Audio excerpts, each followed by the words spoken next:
నమస్కారం అండి. ఈరోజు మా ప్రీతమ రాష్ట్ర అధ్యక్షులు శ్రీ పివిఎన్ మాధవ్ గారి పుట్టినరోజు సందర్భంగా మన గాజువాక నియోజకవర్గం అగనంపూడి గవర్నమెంట్ హాస్పిటల్లో ఉన్న పేషెంట్స్కి 100 మందికి ఫ్రూట్స్ బ్రెడ్ పంపిణీ చేయడం జరిగింది.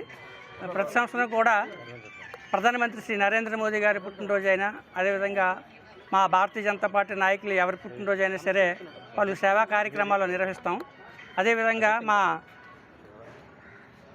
రాష్ట్ర అధ్యక్షులు శ్రీ పివిఎన్ మాధవ్ గారి పుట్టినరోజు సందర్భంగా ఆయన రాష్ట్ర అధ్యక్షులుగా బాధ్యతలు చేపట్టినప్పటి నుంచి ప్రతిరోజు కూడా మరి పార్టీ బలోపేతానికి నిరంతరం కృషి చేస్తూ మన ఊరు మన జెండా, జనతా వారధి ఇలాంటి ఎన్నో కార్యక్రమాలు పెట్టి మరి మన ఆంధ్రప్రదేశ్ రాష్ట్రంలో ఉన్న అన్ని కుల సంఘాల వృత్తి కళాకారులను కూడా, చేతివృత్తి కళాకారులను కూడా గౌరవిస్తూ పలు సేవా కార్యక్రమాలు కార్యక్రమాలు చేస్తున్నారు.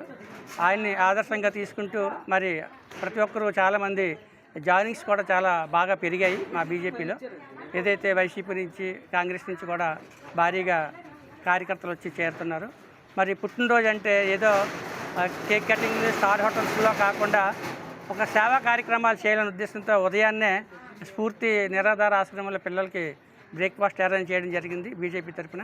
అదేవిధంగా ఇప్పుడు గవర్నమెంట్ హాస్పిటల్లో కోసూరు తాతారావు గారు, ఈ మండలంలో ఉన్న నాయకులు అందరం వచ్చి అక్కడ 100 మంది పేషెంట్స్కి ఫ్రూట్స్ బ్రెడ్స్ ఇవ్వడం జరిగింది. మధ్యాహ్నం 4:30కి మన డిజైర్ సొసైటీ ఏదైతే HIV పాజిటివ్ పిల్లలు ఉన్నారో వారికి పౌష్టికాహార కిట్లు ఇవ్వడం జరుగుతుంది. సాయంత్రం గాజువాక బీజేపీ కార్యాలయంలో సుమారు 100 మందికి పేద మహిళలకు చీరల పంపిణీ కూడా చేయడం జరుగుతుంది. ఈ విధంగా సేవా కార్యక్రమాలన్నీ చేస్తున్నాము. మరి ఈ కార్యక్రమంలో పాల్గొన్నటువంటి తాతారావు గారికి, ఈ ప్రాంతంలో ఉన్నటువంటి పేరు ధన్యవాదాలు తెలియజేస్తున్నాను.